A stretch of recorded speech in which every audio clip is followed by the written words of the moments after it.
Hey guys! Tonight we follow a dusty road where the desert glows pink under a dying sun. A young boy clutches his mother's hand. They haven't spoken for hours, too tired even to cry. Ahead lies a fence. Metal, rusted, too tall to climb but not too tall to imagine life on the other side.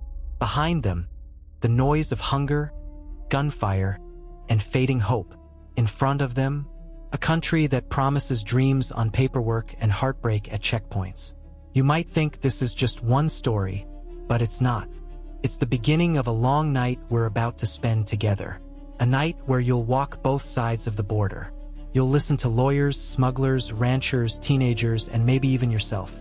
By the end, you might have more questions than answers, and you probably won't survive this emotionally intact. So, before you get comfortable, take a moment to like the video and subscribe, but only if you genuinely enjoy what I do here. And let me know where you're watching from, and what time it is there. I love seeing how far these stories travel. Now, dim the lights, maybe turn on a fan for that soft background hum, and let's ease into tonight's journey together. You trudge along the southern border as if you're carrying someone else's secret. In a way, you are. This is where the noise fades and the arguments begin. Not from protesters or politicians, but from fences, boots, and sensor alarms buried in the sand. You might think a border is just a line on a map. It isn't. It's more like a mood, hot, tense, unpredictable, like Texas weather or Twitter threads. There's a strange silence here, not the peaceful kind, the kind that makes you feel watched. And you are. Border Patrol agents perch in trucks. Drones glide overhead, and that low buzz you hear could be wind, could be surveillance, could be both. The thing is, this stretch of desert was never always a border. For centuries, it was open land walked by Apache scouts, Spanish traders, and migrants with no passports, because passports didn't exist. Historians still argue whether this land was truly owned or simply passed through. Some claim sovereignty arrived with maps. Others say it arrived with fences and funding. A mainstream fact you probably heard: the US-Mexico border is nearly 2,000 miles long. But here's a quirkier truth. About 1/3 of it isn't fenced.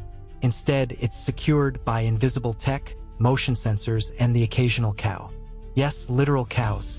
Cattle don't care about borders, and neither do the people desperate enough to follow them through the brush. Tonight, you aren't holding a passport. You're holding empathy, because here, stories cross more freely than people. Like Rose's. She crossed into Arizona during a dust storm, wrapped in a blanket soaked with vinegar to fool the dogs. She carried a bottle of water, 2 granola bars, and a photograph of her daughter. Her coyote, a smuggler, not the animal, vanished after 30 miles, and she wandered 4 more before collapsing under a mesquite tree. A rancher found her, gave her water, called Border Patrol. She was detained, then deported. The photo stayed in his barn for 2 years before a wildfire took it. That wildfire, by the way, wasn't a coincidence.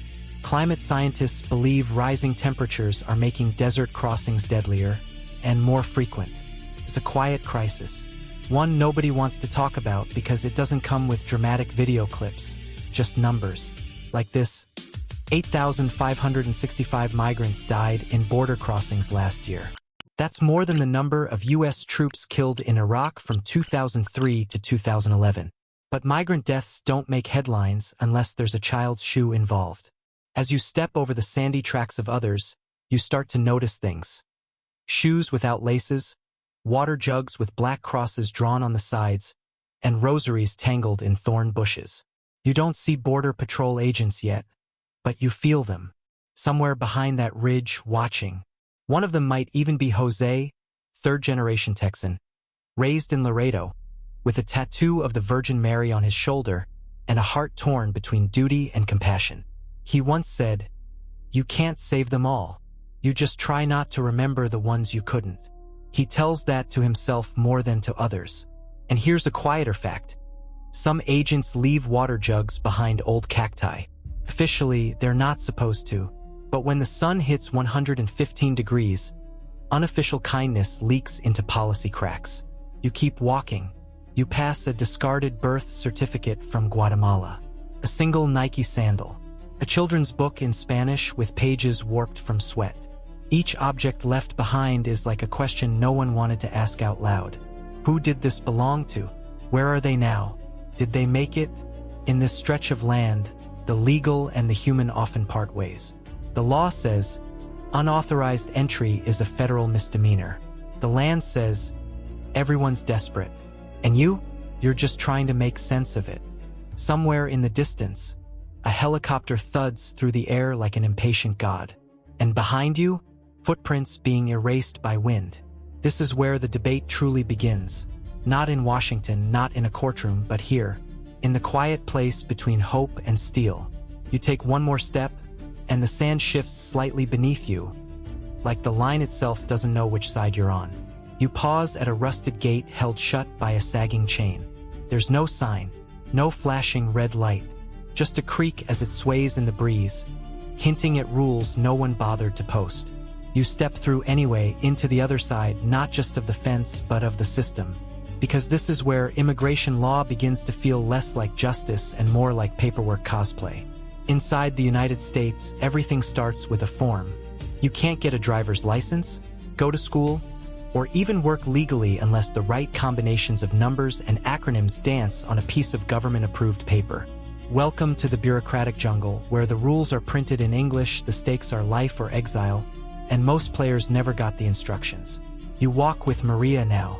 She's 27, originally from El Salvador, and she's been in the US since she was 11, graduated high school, made the honor roll, filed taxes every year since she turned 16. She applied for DACA, deferred action for childhood arrivals, but her renewal was delayed, and that delay made her lapsed, which in bureaucratic terms means she exists in a legal fog. She's not illegal. She's not legal. She's pending, like a forgotten file in someone's email inbox.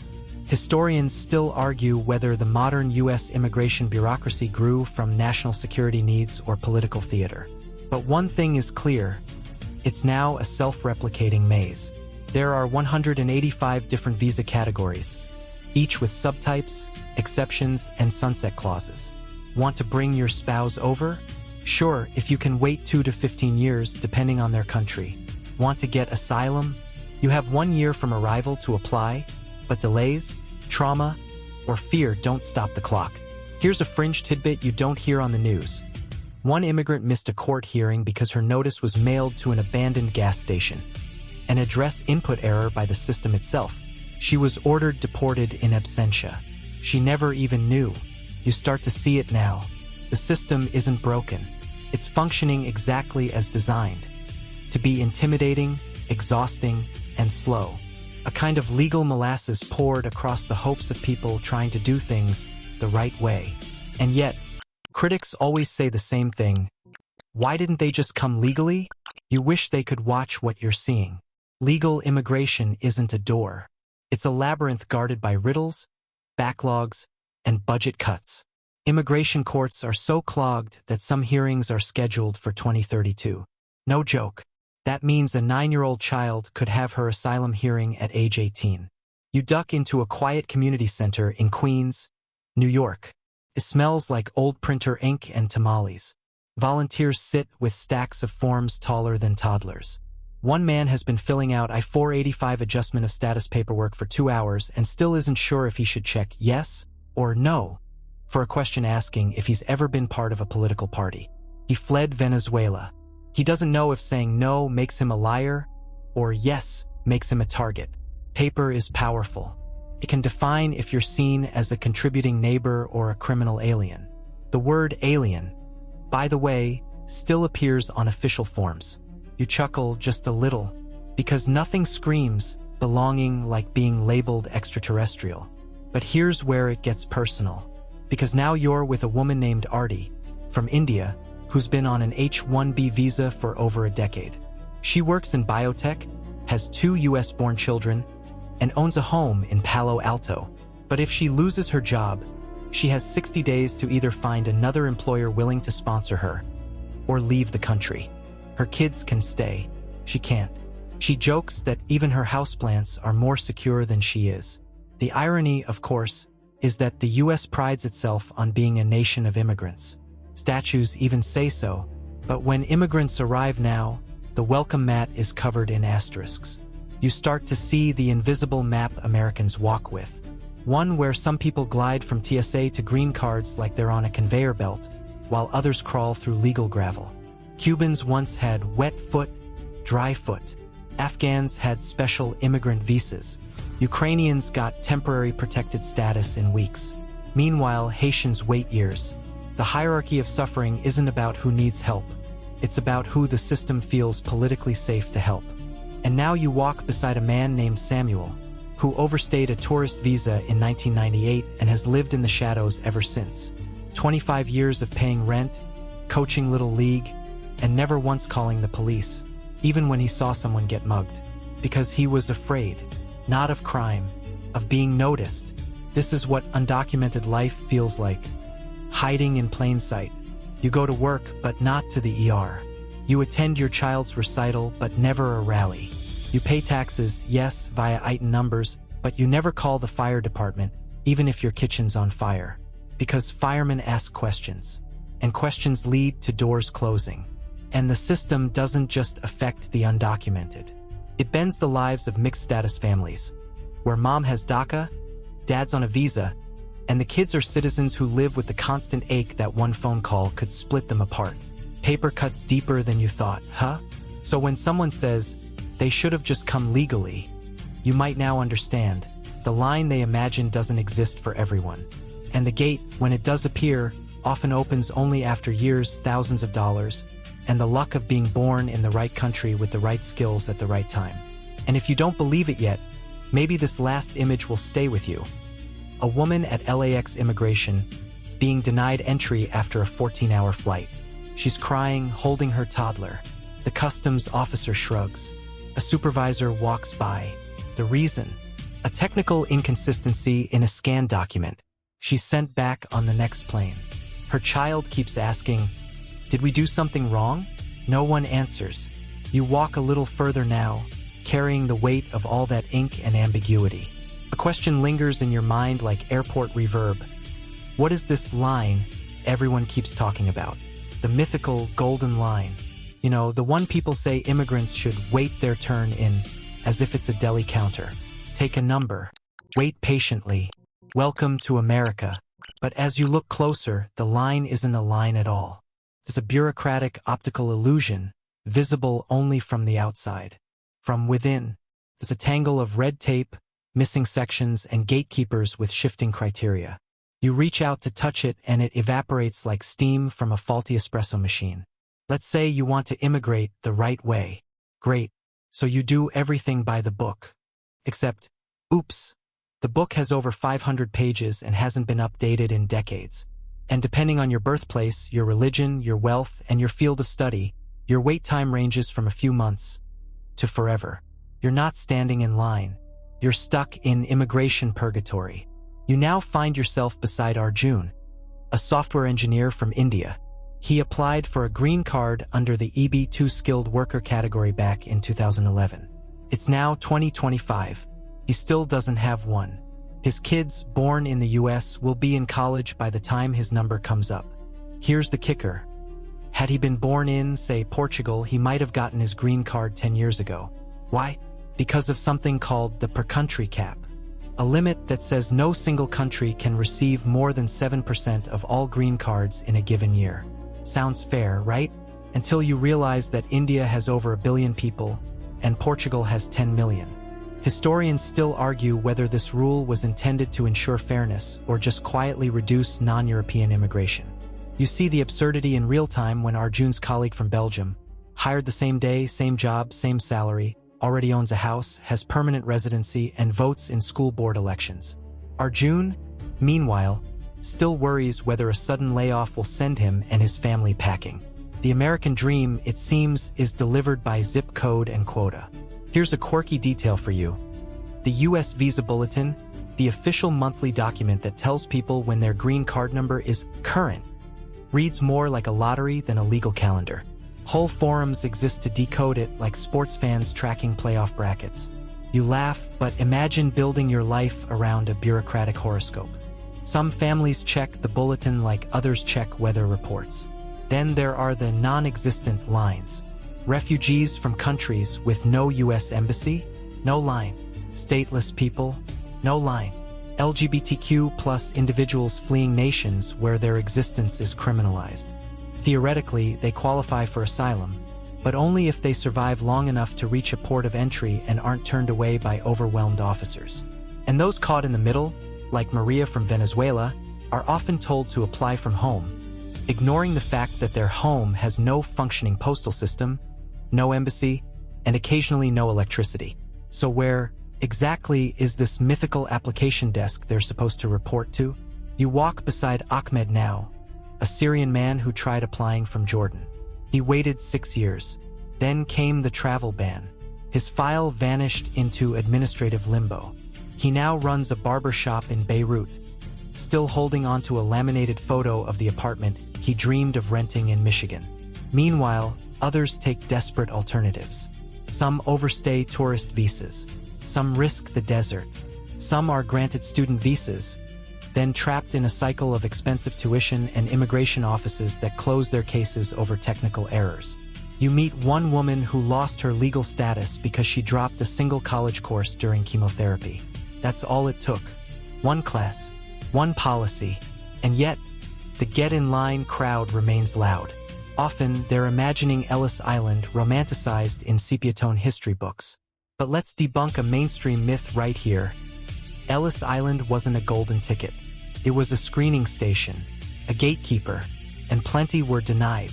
Asians, in particular, were excluded by the Chinese Exclusion Act of 1882, the Gentleman's Agreement of 1907, and the Immigration Act of 1924, which flat-out banned nearly all Asian immigration. You glance down. The line you were told to follow? It's built on selective memory and shifting policies. The U.S. hasn't been a nation of immigrants for everyone, at least not all at once. And then there's the visa lottery, yes, a literal lottery called the Diversity Visa Program. Around 55,000 people per year win it, drawn at random from countries with historically low immigration to the U.S. Sounds fair. Until you realize that a family from Sudan might wait 10 years, get picked, then disqualified for a clerical error. You lose the lottery not once, but twice. You sit for a moment on a bench outside a family immigration office in Atlanta. A young woman beside you clutches a folder full of translations, affidavits, notarized forms, and passport photos. She's memorized every line of her application. And still, her voice shakes when she says, "It's just, I don't know what they want from me. What do they want?" Because the more you look, the more it seems that legal immigration isn't just about laws. It's about luck, geography, patience, and sometimes silence. The system favors the invisible, the ones who don't need help, don't make noise, don't fail. But if you're desperate, loud, or just unlucky, that line leads nowhere. So the next time someone asks, why didn't they just come legally? Maybe you'll know how to answer. Maybe you'll say they tried. Maybe you'll say there was no line. Or maybe, if you're being honest, you'll just sigh and say, there's no map for a maze that keeps moving. You blink, and suddenly the present fades like an old Polaroid left in the sun. You're standing in the past now, bare feet on cobblestones, the salty breeze of New York Harbor tangling your hair. Ahead, a ship creaks as it unloads wave after wave of weary immigrants. You hear 12 different languages at once, and none of them say, illegal, because back then, there was no such thing. Before visas, quotas, and biometric screenings, immigration to the U.S. was a loosely regulated affair. Between 1820 and 1920, more than 33 million people arrived. Mostly Europeans. Many with nothing but a name, a prayer, and a cousin's address scribbled on a scrap of paper. There was no green card, no online form. If you had no visible disease and answered a few questions right, you were in. Historians still argue whether this openness was generosity or just unregulated chaos. But one thing's certain, America didn't mind mass migration until the migrants started looking less white. You flash forward to the Chinese Exclusion Act of 1882, the first U.S. law to ban immigration based on nationality. Not criminality, not health, just ethnic identity. A quirky fact? Chinese laborers already living in the U.S. had to carry residency certificates with them at all times. No certificate, jail, or deportation. It was an early prototype of the papers, please mentality, long before airports had TSA lines. From there, it snowballed. The Gentleman's Agreement restricted Japanese immigration. The Immigration Act of 1917 created the Asiatic Barred Zone. The National Origins Act of 1924 slashed Southern and Eastern European quotas in favor of Northern Europeans. And by 1930, America's Golden Door had a bouncer, a clipboard, and a strict dress code. So when people talk about returning to traditional immigration, you wonder which tradition, the open ports of Ellis Island or the exclusionary quotas of the 1920s. Meanwhile, people forget that immigration enforcement as we know it today is relatively modern. The Border Patrol? It wasn't even created until 1924. The same year the Ku Klux Klan held its largest ever rally in Washington, D.C. Coincidence? Probably not. Back then, the southern border was barely a suggestion. Migrant workers from Mexico came north each season to pick crops, then went home. No walls, no detention, no IC. Just sunburn and seasonal contracts. It wasn't until the 1940s that the U.S. started tightening the screws, often with irony. Take Operation Wetback in 1954. Yes, that's what it was officially called. Over 1 million Mexicans were rounded up and deported, often without hearings, food, or a chance to collect wages owed. Some were dropped in the middle of the desert, literally. And yet, during the same era, the Bracero program invited Mexican workers to come north to fill labor shortages. So, welcome 1 month, deported the next. It was less of a policy than a coin toss. You walk into a church basement in Los Angeles now, where an old filing cabinet holds letters from the 1980s. They're applications for the Immigration Reform and Control Act of 1986, the last large-scale amnesty program signed by Reagan of all people. 3 million undocumented immigrants were granted legal status. Some became your neighbors. Some started restaurants. Some had kids who now serve in Congress. But critics say it sent the wrong message. Break the rules long enough, and we'll forgive you. You try not to roll your eyes, remembering the hundreds of legal paths that didn't exist for most of these people in the first place. Because here's the uncomfortable truth. Immigration law isn't just about law. It's about mood, politics, economic cycles. In good times, immigrants are essential workers. In bad times, they're illegal stealing jobs. During the Great Depression, even U.S. citizens of Mexican descent were deported. That's right, American citizens. Over 400,000 people, many born in the U.S., were rounded up and shipped to Mexico without due process. A dark corner of history no one teaches in high school civics class. And yet, despite all of this, immigration continued. Because immigration is like water. It finds cracks, seeps through walls, adapts to every obstacle. You build a wall, someone finds a ladder. You build a ladder, someone digs a tunnel. You close the tunnel, someone builds a raft. Fast forward to the modern era. You're standing in front of the Secure Fence Act of 2006, which approved building 700 miles of border fencing. That same year, President Bush also pushed for a guest worker program. Passed the House, failed in the Senate. History keeps swinging like a pendulum between walls and welcome signs. You stand now in a museum, staring at a quote etched into stone. Give me your tired, your poor, your huddled masses yearning to breathe free. Poetic, yes. But these days, it's often followed by pending background check, biometric scan, and a $1,760 filing fee. And while we're at it, here's a weird side note. Ellis Island processed over 12 million immigrants in its time, but less than 2% were ever turned away. Compare that to today's system, where entire families are detained for weeks, even months, while caseworkers decide whether a 3-year-old poses a threat to national security. You hear echoes from every era. Each generation invents its own justification. Too many Italians, too many Chinese, too many Muslims, too many Central Americans. The specifics change. The structure doesn't. So you begin to understand. America wasn't built despite immigration. It was built through it. even if the builders were always questioned, always labeled, always told to wait outside just a little longer. And now here you are, holding that history like a suitcase packed with contradictions. A country that tells people to follow the rules, while constantly rewriting them. A nation that calls itself a beacon, while dimming the light every few decades. The border, you realize, isn't just a line in the sand. It's a mirror. It reflects what America fears, what it values, and what it's willing to forget. So when people chant, build the wall, maybe they don't mean bricks and steel. Maybe they mean build a story, a neat one with clean categories where some people are good and others are just not supposed to be here. But history, as it turns out, is messy, and you're walking right through the middle of it. You're standing in a parking lot now, unassuming, quiet, somewhere outside a regional ICE field office. There are no protest signs, no news crews, just a row of beige buildings, a vending machine humming under a flickering light, and a small group of people quietly waiting for answers that rarely come quickly, if at all. You follow one man, Julio, as he steps through the doors. He's not in handcuffs. He's not under arrest. He's here for his monthly check-in, the same one he's been doing for 3 years while awaiting a court decision. Every month, he brings a bag with a change of clothes, just in case they decide, without warning, to detain him that day. This isn't unusual. It's routine. Deportation isn't a cinematic scene from a crime thriller. It's a slow administrative grind, a machine with gears that don't turn evenly.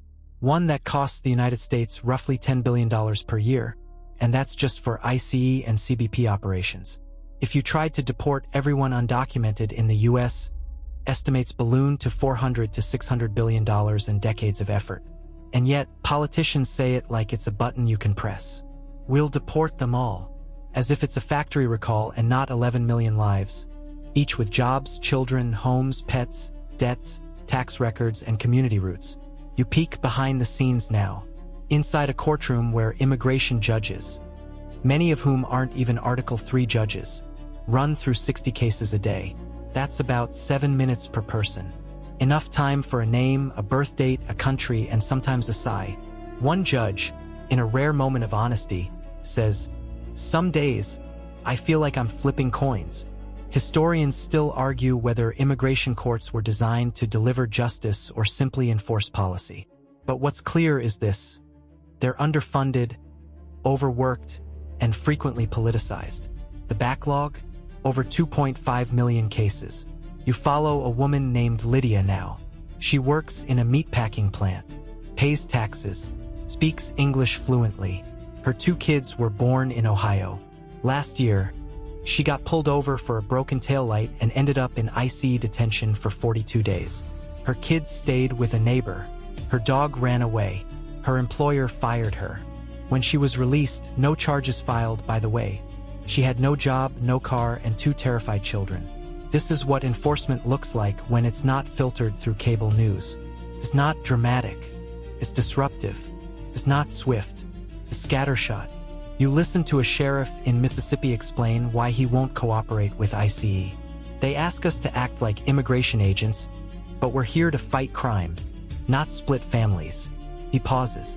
And besides, who's gonna pick these crops if they scare everybody away? You raise an eyebrow. That last part? A little too honest. Because deportation has an economic price, not just a moral one. Many industries depend on undocumented labor, not because it's cheap, but because it's consistent. Agriculture, construction, hospitality, elder care. These jobs don't always attract native-born workers, no matter how high the unemployment rate. A mainstream stat you might have heard: over 70% of farm laborers in the U.S. are foreign-born. A large portion are undocumented. Remove them suddenly, and shelves go empty, fields go fallow, prices spike. But here's the ironic twist. Deporting workers doesn't replace them, creates chaos. You follow a tomato farm in Florida that lost 80% of its seasonal crew after an ICE sweep.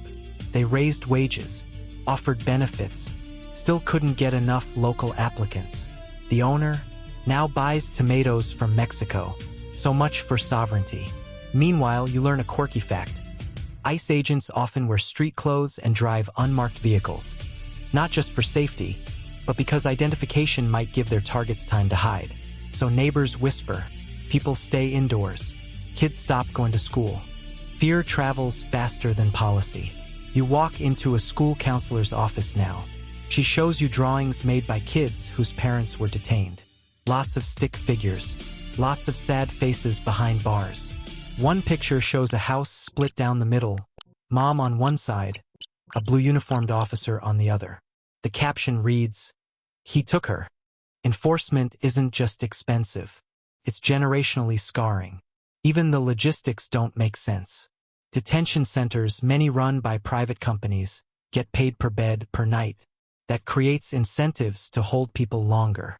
Some immigrants are held for months despite not being flight risks or security threats. One man with kidney failure had to file a lawsuit just to get dialysis. And don't even get started on transportation costs. A single deportation flight can cost $2,000 to $9,000 per person, depending on the route and security level. Multiply that by millions, and you start to see how absurd "deport them all" really sounds. And yet, the system continues. Partly because it's profitable for some, partly because it's popular with others, and partly because it's politically useful to have a problem you can yell about during campaign season. You sit now with a retired ICE agent. He's not what you expected, soft-spoken, tired eyes. He says, "Look, I did my job, but if the point was to make things better, I don't think we ever had a plan." And that's the thread running through it all. The performance of control without the clarity of purpose. You're not watching justice unfold.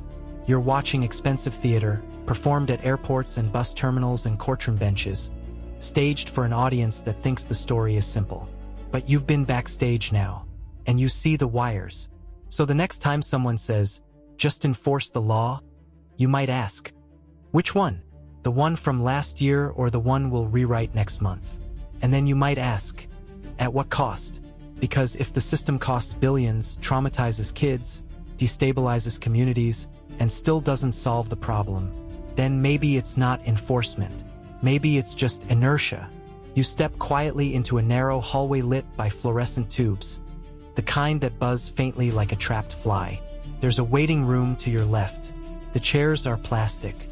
The air smells like microwaved coffee and Lysol. But this isn't an immigration office. It's a pediatric clinic. And every child here has one thing in common. Their parents don't have papers. You sit beside Lucia, a 10-year-old with a nasty cough. Her mom clutches a file of medical records, but she hesitates to fill out the intake form.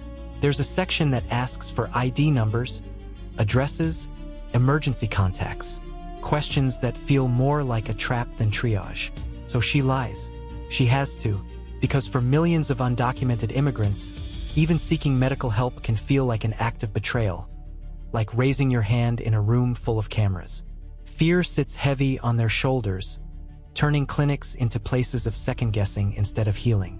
You might have thought deportation was just a policy, but here it's a daily presence. It hovers like fog, invisible but deeply felt. This is what it's like to live in limbo, to pay rent, send your kids to school, cook dinner, but never fully exhale. Because any knock at the door might not be Amazon. It might be ICE, and they don't call ahead. You visit homes now, brick apartments in New Jersey, trailers in South Texas, crowded studios in Los Angeles. You meet families who sleep with shoes beside their beds, just in case they need to run. Kids who have memorized 3 different emergency phone numbers. Dogs trained to bark if someone steps on the porch. Historians still argue whether mixed-status households, where some members are citizens and others undocumented, should be treated as family units or as fractured legal puzzles. But the lived reality, you can't deport part of a soul. And you can't tell a 5-year-old, "Mommy's not a citizen. She only knows mommy packs her lunch." You remember the story of Miguel, a construction worker in Georgia. He's been here for 18 years, pays taxes, no criminal record, 2 daughters in college. One night, his neighbor calls the cops because of a loud argument. Miguel is arrested, not for violence, but for failing to show ID. The local jail, through a 287G agreement, notifies ICE. He's picked up within 24 hours. Deported within a week. No hearing. No chance to say goodbye. His daughters, both U.S. citizens, now work double shifts to afford tuition. They speak of their father in the past tense, like a loved one lost to war. Meanwhile, you meet people like Anna, a DACA recipient, who lives in constant fear that the program will be repealed with a single executive order. She's a paramedic, worked through the pandemic, held the hands of strangers as they struggled to breathe. But her own breath catches every time she checks the news. DACA was supposed to be a bridge, but it turned out to be a tightrope suspended over political quicksand. You hear a quirky fact. In 2020, over 200,000 DACA recipients worked in essential roles during the pandemic, including healthcare, food delivery, and emergency response. They were hailed as heroes, but not enough to be guaranteed permanent status. Applauded, yes. Protected, not quite. The contradiction would be funny if it weren't so exhausting. Even everyday moments become tangled in anxiety. A child wants to go on a school trip. Will the bus cross state lines? Will a chaperone ask questions? A teenager applies for college. What about FAFSA? Is she eligible? Should she even try? You watch families celebrate birthdays quietly, never drawing too much attention. You see undocumented fathers skip PTA meetings because the school requires ID at the front desk. You see mothers forego emergency rooms and instead call underground clinics, hoping someone with a stethoscope and compassion picks up. And then there's the emotional math, the weighing of dreams against danger. Is it worth learning to drive if it risks deportation? Should you call the police if your landlord threatens you? Should you report wage theft or just walk away with empty pockets and intact freedom? Because in undocumented life, survival often requires invisibility. And the cost of being seen? Too high. You follow one now, a 16-year-old who crossed the border alone at age 13. He lives in a group home, attends high school, plays on the soccer team. He's fluent in English, loves chemistry, and wants to be a nurse. But he's technically in removal proceedings. He could be sent back to a country he barely remembers. His classmates write essays about college. Juan writes a backup plan that starts with, "If I get deported." This isn't a rare case. Tens of thousands of minors live in legal limbo, unaccompanied, undocumented, but deeply rooted. Some are adopted by relatives. Others age out of protection at 18. Their lives hinge on court dates, paperwork errors, and the mood of whoever's reading their file. You pause now at a mural in Chicago's Little Village. It shows a family with suitcases. The parents are fading into fog. The children remain in full color. Underneath is a phrase in Spanish. No somos ilegales. Somos humanos. We are not illegal. We are human. It's easy to forget that. Policy talks in percentages. Politicians speak in slogans. But the undocumented speak in whispers, in code, in the soft language of survival. You sit for a while with Gloria, a grandmother from Guatemala. She makes tamales every Sunday, volunteers at her church, helps her grandson with homework. She hasn't left her neighborhood in 12 years. Not because she doesn't want to, but because any wrong turn, any broken taillight, could be the end. She once said, "I live like a ghost in the country I clean." You don't forget that line. And so you begin to see that illegal isn't a legal status.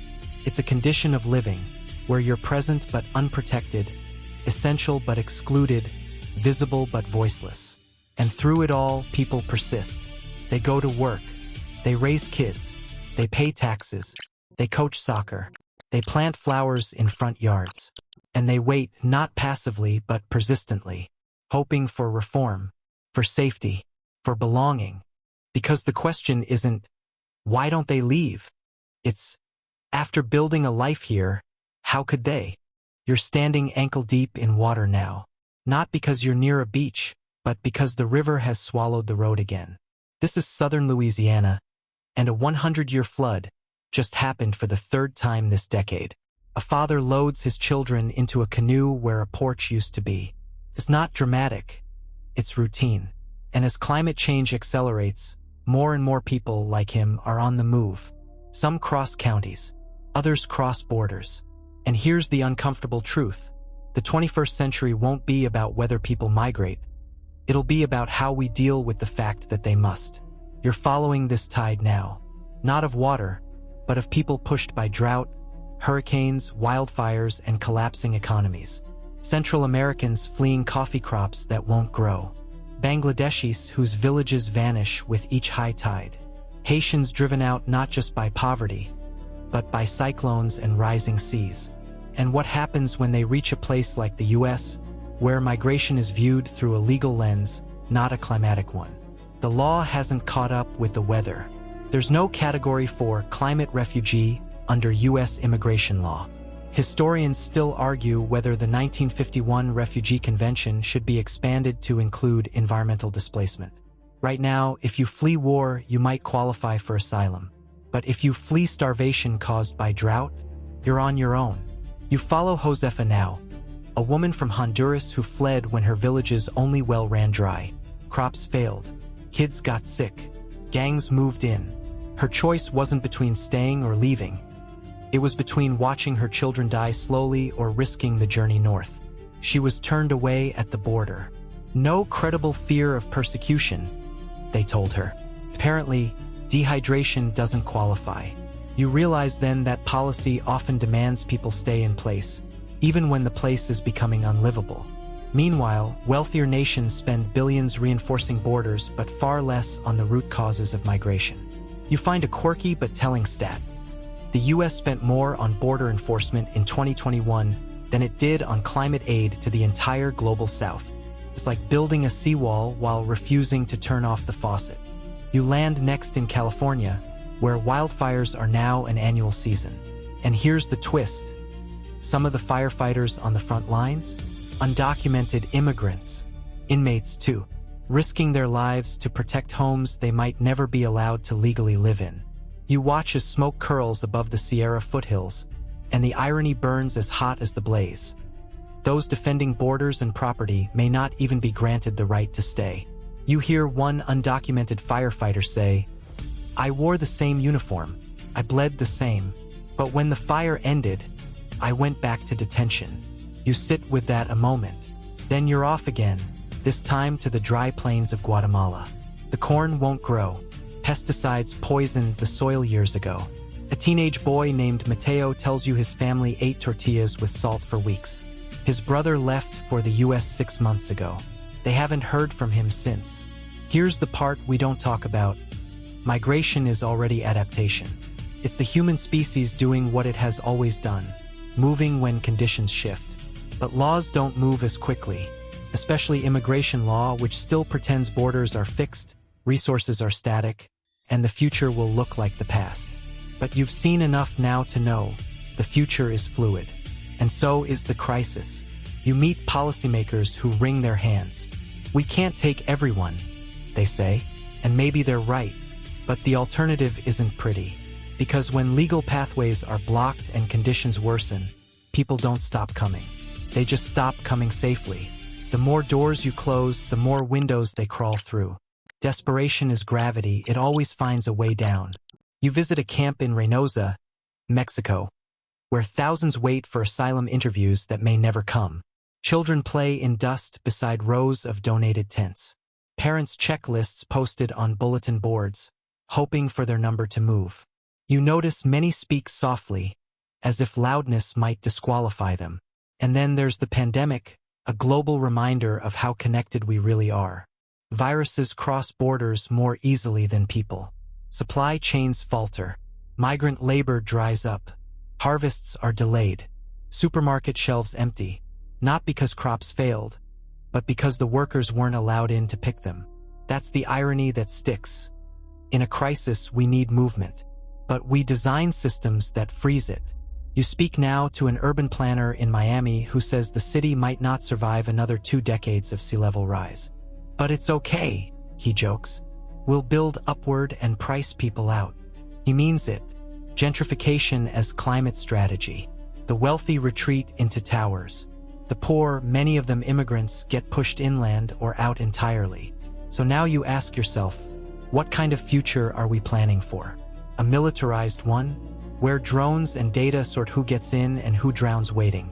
Or a cooperative one, where migration isn't treated as a threat, but as a shared reality. You realize, walking through an orchard where the trees grow heavy with unpicked fruit, that adaptation isn't just about where people go. It's about who we choose to become when they get there. Do we become a society that builds boats, or one that builds walls? Because those walls won't hold forever. The tide is rising, the storms are circling, and the maps we cling to may soon be outdated not just by technology, but by temperature. And when that happens, the question won't be, how did they get here? It'll be, were we ready when they did? You're watching shadows shift across a heat-slicked stretch of desert now, where the real border isn't a wall. It's a business model, one built on desperation, one that adapts faster than any law. Welcome to the world where enforcement meets exploitation, and the gray zone is no longer an accident, it's the whole economy. Tonight, you walk with a smuggler. He calls himself a coyote, though he's never seen the animal. He's lean, calm, young, too young, and he makes more money in a week than a teacher makes in a month. Not because he's cunning, but because the system makes him necessary. You ask him how it works. He shrugs. I get them to the edge. After that, it's luck. Some pay $3,000. Some pay $15,000. The poorer ones walk. The richer ones ride. Some disappear into safe houses. Others into detention. He doesn't make promises. He makes movement. Traffickers thrive when legal paths shrink. That's the open secret. Every time a new barrier goes up, their profits grow. You hear one say, border security? That's just good for business. And here's the dark twist. Some of these networks aren't underground at all. They're corporate subcontractors, transportation middlemen, who toe the line between humanitarian aid and unregulated logistics. You wouldn't know they're moving undocumented migrants unless you read the fine print or peeked in the back of a refrigerated truck. Historians still argue whether smuggling is a byproduct of enforcement or the shadow of global inequality. But out here, it feels like both. You move forward, only now there's something else in the air. Something colder, less dusty. You're in a command center now. Screens everywhere. Satellite feeds, facial recognition heat maps, license plate readers blinking like fireflies. This is the high-tech side of the border. Not barbed wire, but algorithms. Customs and Border Protection uses AI prediction software to track irregular movement. Drones scan the desert. Motion sensors alert agents if a tumbleweed rolls the wrong way. In theory, it's to enhance safety. In practice, it sometimes detects jackrabbits and flags them as threats. You meet an agent named Carl who's been reassigned to monitor social media patterns. We can't build the wall tall enough, he mutters. But maybe we can build it smart enough. You wonder what that means. Then he shows you a flagged Facebook post. A woman in El Salvador asking her cousin if a visa is still possible. This is what we look for, he says. You nod slowly, trying not to shiver. Surveillance now starts before the journey even begins. Here's a quirky fact. Facial recognition tech deployed at airports is more likely to misidentify black and brown faces, particularly women. And yet, it's rapidly expanding to land crossings and metro hubs. If your face doesn't match perfectly, the system flags you. The system doesn't get embarrassed. It just delays you. You begin to realize that the border isn't a line. It's a network.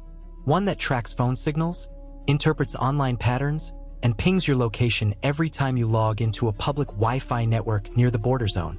You cross no line, and yet you're already logged. And still, with all this tech, people cross. Not in waves, but in trickles, 10 here, 12 there, 24 under a highway culvert. Some caught, some gone. The wall watches. The AI pings. But still, they come. Because no wall can outcode a hungry child. Meanwhile, new tech creates new dilemmas. You speak to immigration officers who worry that facial scanning is being outsourced to third-party contractors. It's not just privacy, one says. It's chain of custody. If the wrong person's flagged, the AI doesn't get sued, we do. And here's where it gets messy. Asylum decisions. In some countries, AI-assisted risk analysis is now used to pre-screen asylum claims. The software looks at travel history, keywords, inconsistencies in testimony. One misplaced word, your application might be marked as low credibility. You never get to explain what your cousin meant by stay safe. Sounds like sci-fi, but it's already here. And what about migrants without smartphones? Without fingerprints on file? Without data trails? They're treated as ghosts, and not in a poetic way. Just harder to track, harder to help, easier to disappear. You turn back toward a border town, Nogales or maybe McAllen, it doesn't matter. There's a mural of the Virgin of Guadalupe painted across a security gate. Below her are names etched into stone. People lost in the crossing. Bodies never found. One name stands out. Rosa Elena, age 6. That name wasn't flagged by any algorithm. But back in Washington, someone's arguing that tech will fix it. Smart walls, not steel ones, they say. Automated asylum filters, risk-ranking software, predictive migration models. They forget. The data can't cry. The AI doesn't hold a toddler in a detention cell. The algorithm doesn't knock on a door at 3 a.m. You ask yourself, is all this tech making us smarter or just colder? Because while enforcement evolves, human judgment is being outsourced. Not to villains, not even to machines, but to systems that value speed over nuance, efficiency over empathy. And then there's the philosophical snarl. Should suffering be quantified? Should a software decide who gets to stay and who gets sent back to die? A tech consultant once told you, we're just optimizing. That's all. But you wonder, for whom? Because all this optimization, all this precision, still depends on one giant gray zone. What it means to be worthy of entry. And that judgment, no matter how coded, is still made by humans. With biases, with politics, with a price tag. And in the middle of it all, migrants who know neither the code nor the cost. Only the hope that maybe, this time, someone will open the door instead of checking their face against a database and saying, sorry, system error, next. So as the machines hum and the coyotes whisper and the deserts remain dry, you're left wondering, is the border protecting us? Or just pretending to? You step out of the static, the surveillance, the algorithms, and into a quieter place now, a cafe maybe, somewhere with scuffed floors, the smell of strong coffee, and the faint hum of life going on. Around you, people are talking not about borders or politics, but about rent, the weather, maybe even love. And in that soft murmur, you start to imagine what it might look like if all the noise faded and America had to choose. Not just how to enforce its borders, but how to shape its future. You're asked to picture two versions of tomorrow. In the first, walls grow taller. Not just literal walls, but bureaucratic ones. More cameras, more checkpoints, more categories. Citizenship becomes harder to earn and harder still to explain. A child raised in California graduates high school, only to find out she has no social security number. A worker gets laid off and loses their visa along with their job, because in this version of America, your right to stay is transactional. Immigration courts swell. Detention centers overflow. People are deported not for what they've done, but for how long they've waited.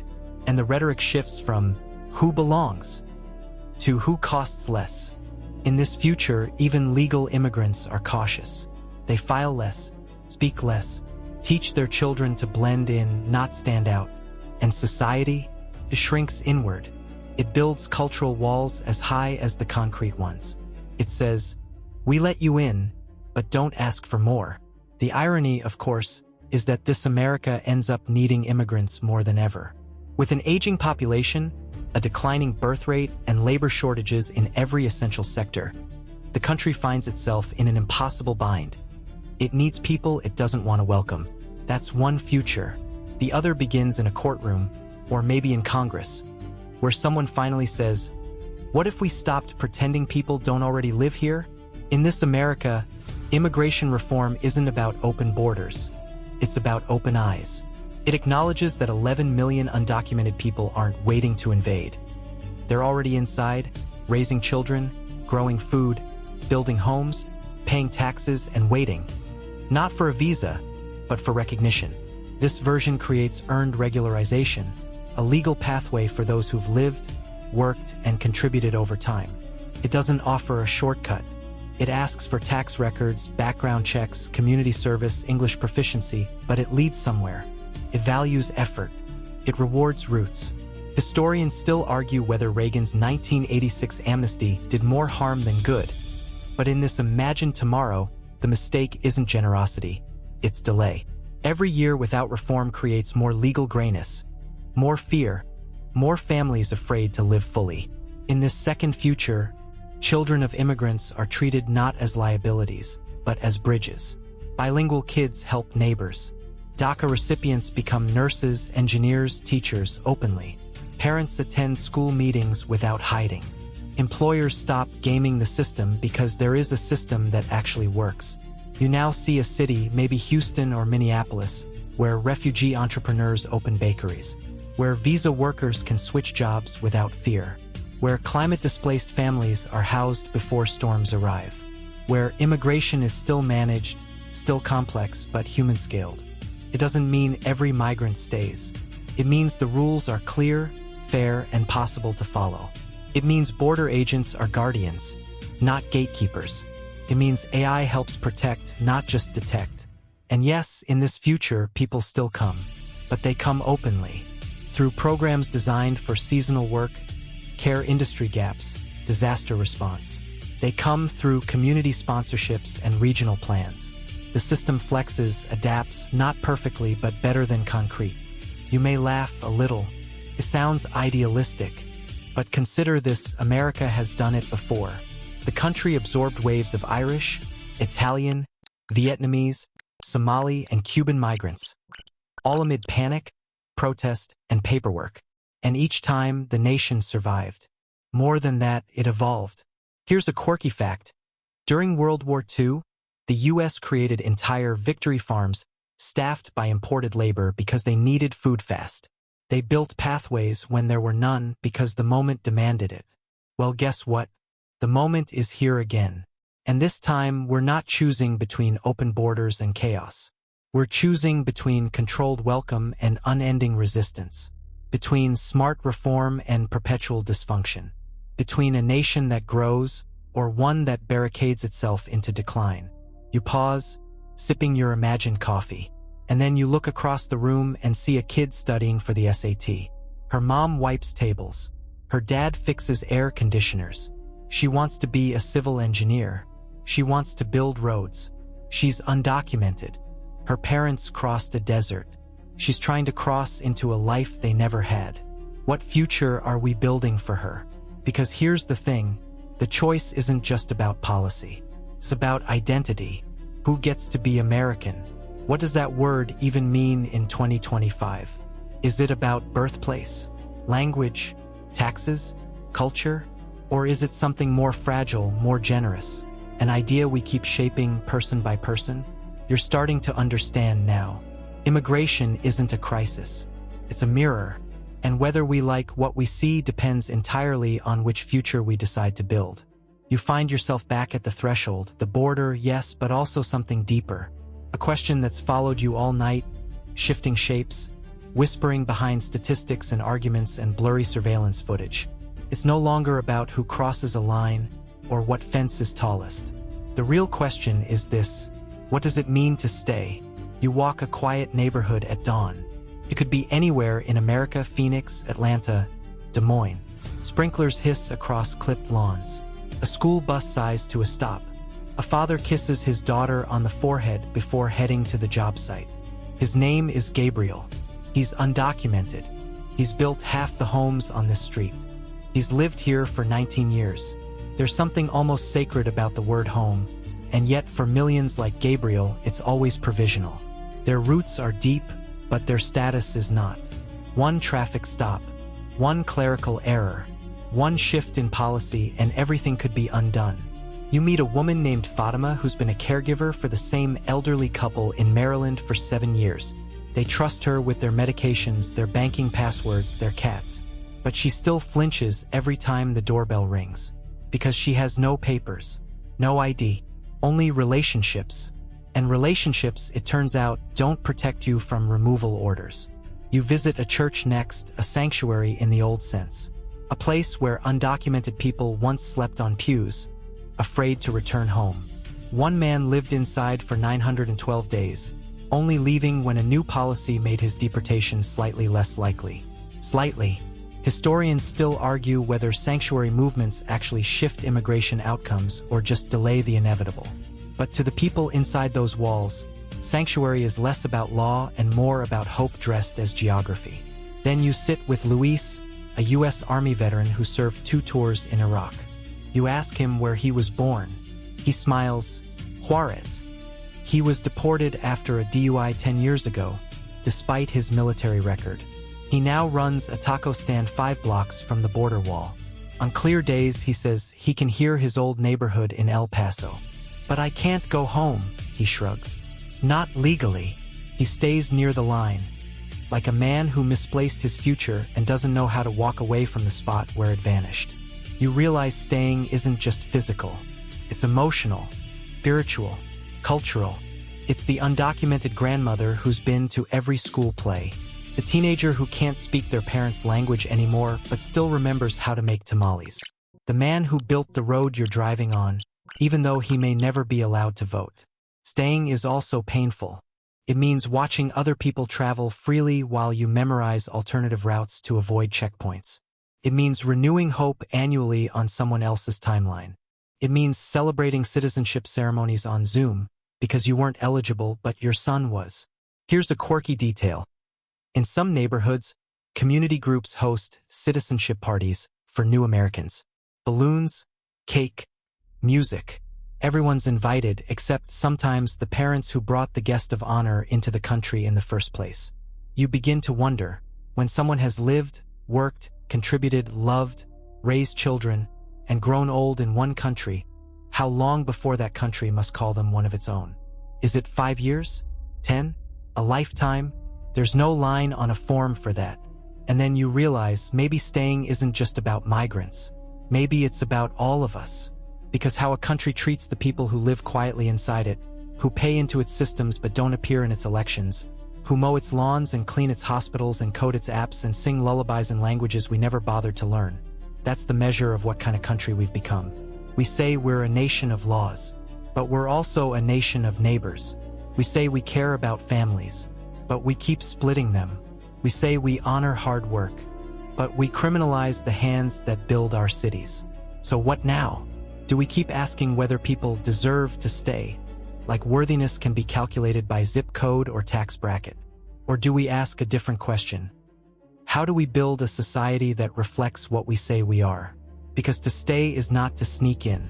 It's not to break in. It's to root, to invest, to believe in a country more than it believes in you. You step onto a bus now somewhere in Queens. You hear Spanish, Urdu, Mandarin, Creole. A kid's earbuds leak hip-hop. A woman flips through flashcards for her citizenship test. And outside, the city blurs by, messy, multilingual, alive. You are inside the idea of America. And the truth? The country isn't being invaded. It's being sustained by people who stayed, who showed up, who kept showing up, even when it was hard, even when it was illegal, even when it wasn't fair. You sit with that. You don't need to solve it tonight, but you do need to ask, if these people don't belong here, who does? You're still with me. That says something. Maybe curiosity, maybe concern, maybe the quiet sense that this story somehow belongs to you too. So let's slow down now. Let the numbers fade. Let the arguments dim. Let the noise settle like dust on a windowsill after a long, loud storm. Close your eyes for a moment and picture a border. Not a wall or a wire, but a line of footprints in the sand. Some deep, some shallow, some leading in, some turning back, some washed away entirely by time and tide. You follow them not with judgment, but with presence. You notice the small things, scraps of prayer, the hum of a lullaby, the glint of a bracelet dropped in haste. Not symbols of trespass, but remnants of trying. You walk slower. The stars above you begin to pulse with that warm, indifferent glow they've held for 1,000,000 years. Above politics, above fences, above it all. And as the wind brushes the tips of dry grass, you hear something. Not words, but a rhythm. It sounds like footsteps, thousands of them, millions maybe, each one a question, each one a kind of hope. Tonight, maybe you won't have the answers, but you do have the story. You walked it, you felt it, and now maybe you'll carry a little more softness into your corner of the world. That's enough for one night. Sleep easy.